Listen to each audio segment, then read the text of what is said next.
Lagi ko namang inuulit na ako po hindi magaling na instructor, ako may kunting kalaman lang. Ito yung mga ganitong pagdepensa, pwedeng gamitin sa mga biglang straight. Pwede rin sa may hawak siya na patalim. Ito, unahin ko muna sa straight siya. Kasi biglang suntok sa akin ng straight. Yan. Gamit pa rin itong tapik. Yan. Ito ha.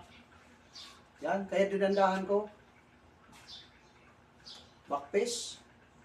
Hawak. Control. Tuhod. Nasa sayo na yan. Kung tuhurin mo rito, tuhurin sa ibaba. Yan. Ulit ko. Mabilis.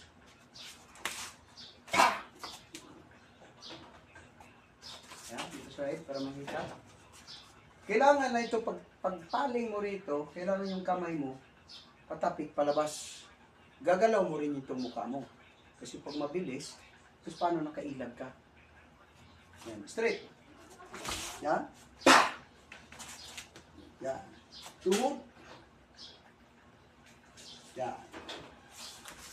Ito ipapakita ko sa inyo kung anong, mayroon din akong simple na rekta lang. Ito pa rin gagawin ko.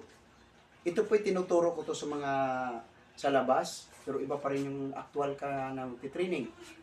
Kasi hindi mo malalaman kung talaga effective or hindi. Yan, sa biglang straight, pag pumasok ka na diretsyon ng back pace, pwedeng gumamit na agad ng elbow. Yan. Elbow agad yan. Saka mo, tuturin. Yan. Simple lang, hindi ako pumupurma ng nakaganito.